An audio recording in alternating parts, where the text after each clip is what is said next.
नमस्कार। आज कुछ कंपटीशन टॉपिक्स पर चलेगा चर्चा। ठीक है, कंपटीशन टॉपिक्स पर हम सारे चीज़ों को डिस्कस करूंगा। इसमें से कुछ ऐसे ऐसे टॉपिक्स हैं जो मैं आप लोगों को बताऊंगा कि किस तरह से आप जो है कंपटीशन एग्ज़ाम जो एसएससी एग्ज़ाम्स को मेनली मैं फोकस करूंगा, क्योंकि एसएससी एग्ज़ाम्स को अगर आप ध्यान रखेंगे तो बहुत सारे टॉपिक्स जो कंपटीशन एग्ज़ाम में बैंकिंग का आता है, चाहे वो रेलवे का आता है, तो अधिकतर एग्ज़ाम में आप अच्छे से अच्छे मार्किंग ला सकते हैं।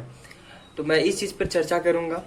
सबसे पहला अगर बात करें हम लोग इंग्लिश का, तो सबसे पहला अगर बात करें इंग्लिश का, तो इंग्लिश का ये सिलेबस है।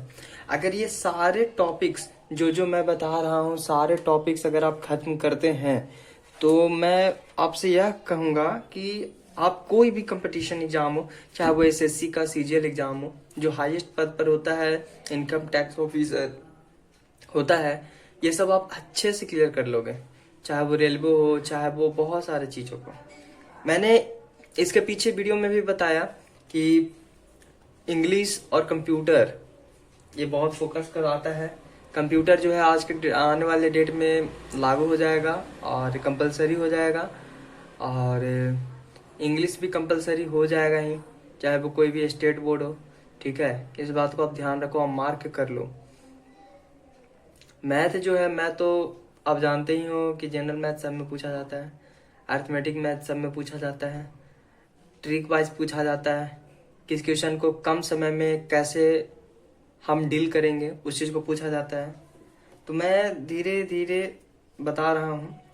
इंग्लिश का अगर सिलेबस हम देखा जाए, हम पूरा एग्जामिनेशन जो ऑल ओवर स्टेट में होता है, ठीक है, ऑल ओवर स्टेट नहीं बोल सकते, बिहार स्टेट ऑफिशियली अगर बोले बिहार एंड सेंट्रल एग्जाम, अगर इतना अगर कवर कर लियो तो तुम्हारा कोई भी एग्जाम अच्छे से निकलेगा।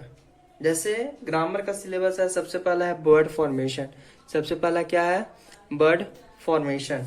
दूसरा है फ्रेज, तीसरा क्लाउड, सेंटेंस फॉर्मेशन, फिर पार्ट ऑफ स्पीच आइडेंटिफिकेशन।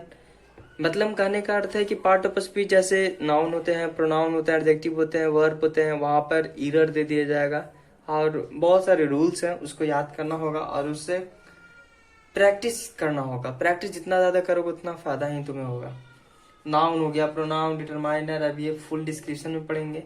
ठीक है, उसी तरह से यूज ऑफ टेंस है, टाइम एंड टेंस है, identification of intention of speaker, model auxiliary, conditional, voice advance, narration, narration advance, verb advance, conjunction, inversion.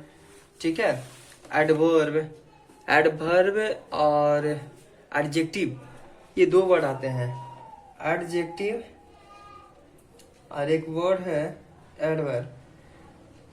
इसमें भी एडी आते हैं, इसमें भी एडी आते हैं, लेकिन इसको एडजेक्टिव पढ़ा जाता है। इसको क्या हम लोग पढ़ते हैं? एडजेक्टिव पढ़ते हैं, लेकिन इसको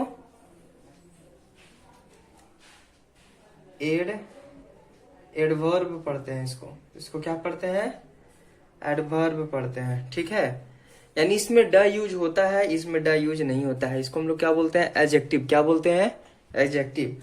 उसी तरह से प्रीपोजिशन, आर्टिकल और mood verbs, question tag, slang and superfluous expression, punctuation, figure of speech, transformation, detecting errors, fill in the blank, sentence improvement, ये जो हमारा पार्ट है, ये हमारा क्वेश्चन का पार्ट है। ठीक है, कि इस तरह का क्वेश्चन बहुत सारे आएंगे, उसको डील करना होगा। तो इतना अगर कर लोगे तो हर एक एग्जाम में अच्छा ही नंबर आएगा। तो अभी से ही लग जाओ, और तुम्हारे पास 4 साल का समय है।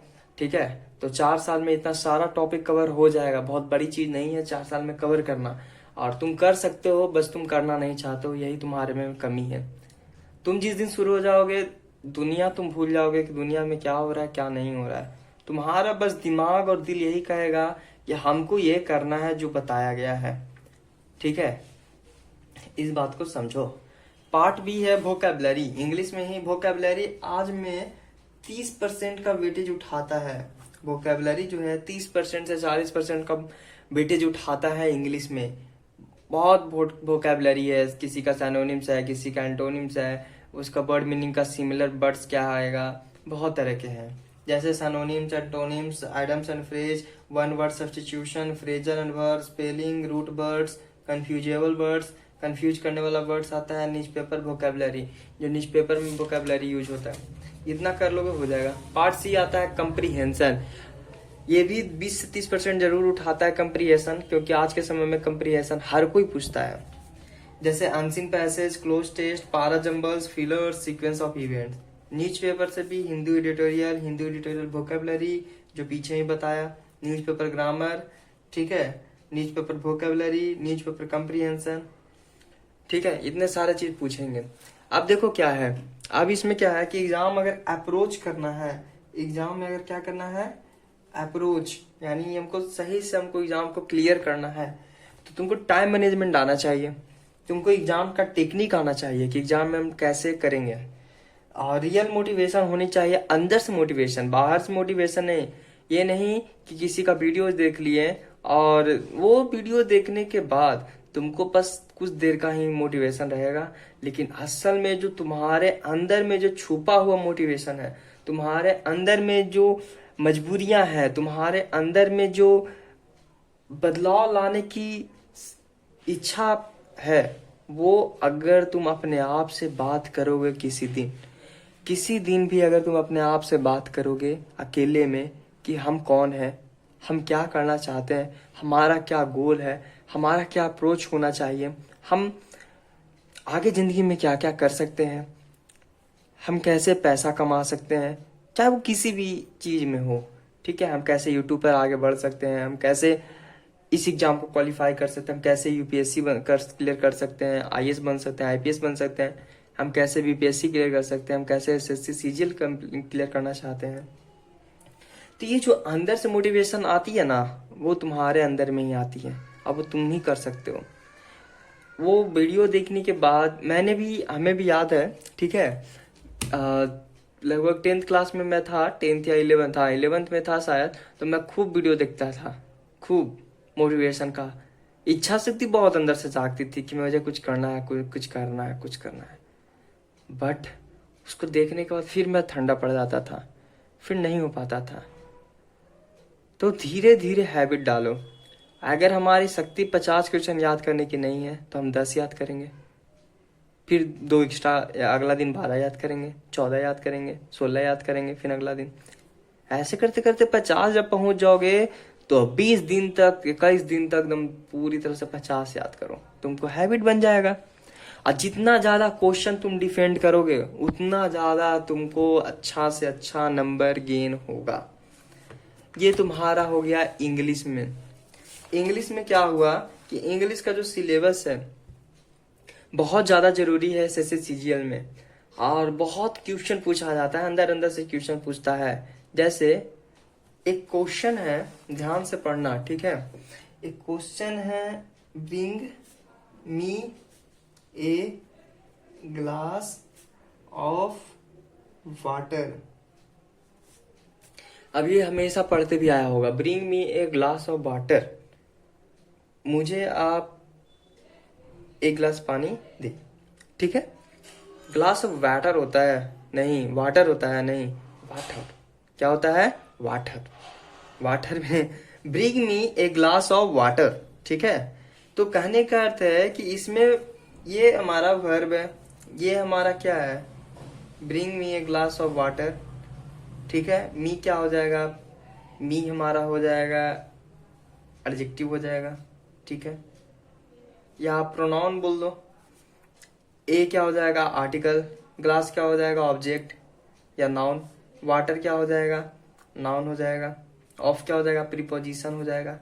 लेकिन इसमें सब्जेक्ट कौन है, ये सब्जेक्ट और ऑब्जेक्ट का क्वेश्चन है, ठीक है, लेकिन इसमें सब्जेक्ट कौन है इस बात को पता नहीं कर पा रहे हो तुम। तो bring me a glass of water जो है ये बहुत सिंपल सा क्वेश्चन है, बट तुमको लग रहा होगा कि इस क्वेश्चन का आंसर क्या हो सकता है। अब तुमसे बोले bring me a glass of water, तो ये क्वेश्चन है इंपरेटिव सेंटेंस का, ये क्वेश्चन क्या है, इंपरेटिव सेंटेंस का, इसमें सब्जेक्ट हो जाएगा यू। अब बोलेगा तुम कि यू तो इसमें यूज है नहीं, यू तो है नहीं इसमें, तो यू कैसे हो गया। अब तुम बोलोगे किसी से भी कि ब्रिंग में ग्लास ऑफ वाटर, तो किसको तुम बोल रहे हो? दूसरा को बोल रहे हो। तुम मुझे एक गिलास पानी ला कर दो, तो इसमें तुम इनविजिबल होता है, छुपा हुआ रहता है। मार्वल देखा है ना, उसमें कैसे इनविजिबल बहुत सारे होते हैं, तो वो इनविजिबल होता है इस तरह से, ठीक है। तो बहुत सारे ऐसे ऐसे क्वेश्चन, जैसे वोकैबुलरी की बात किया जाए, जैसे वर्ड फॉर्मेशन, ये सब सारा धीरे धीरे करते जाओ, तुम्हारा सही हो जाएगा। सिनोनिम्स एंटोनिम्स याद करते जाओ, ठीक है। और ये मैथ का है, ये मैथ का है, फिर ये रीजनिंग का है, फिर ये ज्योग्राफी ऑनर्स का है, यूपीएससी का है, ठीक है। मेरे पास लिस्ट है, पूरा लिस्ट है, लिखा हुआ लिस्ट है, ठीक है। अब देखो, तुमको अगर एसएससी सीजीएल क्लियर करना है तो तुमको यूट्यूब में बहुत सारे ऐसे ऐसे टीचर हैं जो क्लियर करवा देंगे। तो वो यूट्यूब टीचर हैं, English with Rani ma'am, English with Neetu ma'am, Abhinav math, even coaching centre, golden ASO, RBI revolution by education, magnet ब्रेन्स.com ये वेबसाइट है, mindluster.com वेबसाइट है, tutorialsdunia.com, selfstudy.com, ठीक है। और एक है गूगल डिजिटल गैरेज, ये सब वेबसाइट है, ठीक है। तो ये सब जो है, ये सब टीचर है, क्या है? टीचर है यूट्यूब पर। तुम इससे ऐसे सीजीएल ये सब निकाल सकते हो। ये जीके टॉपिक्स है। अब देखो, एसएससी सीजीएल से तुम क्या क्या बन सकते हो। एसएससी सीजीएल से तुम एएसओ एमईए बन सकते हो। एसएससी सीजीएल से एक्साइज इंस्पेक्टर बन सकते हो, इनकम टैक्स ऑफिसर बन सकते हो, ऑडिटर का पोस्ट होता है वो बन सकते हो, स्टेनोग्राफर बन सकते हो, एमटीएस का एग्जाम होता है, जीटी का एग्जाम होता है। सबसे पहली बात है कि सिलेबस को पूरी तरह से अंडरस्टैंड करना, समझना, पैटर्न को समझना। मैं बिहार बोर्ड के स्टूडेंट्स को भी बात कर रहा हूँ, सीबीएसई जो भी 10 तक सीबीएसई किए हैं और उसके बाद या 12 तक किए हैं और उसके बाद उन लोग का अप्रोच है कि मैं एसएससी निकालूं, तो मैं उन लोग को भी कहना चाहता हूँ कि पूरी तरह से सोच लो, समझ लो सिलेबस को, अपने आप को, टाइम को, और फिर उसके बाद अप्रोच दो, अपना 100% दो, ठीक है।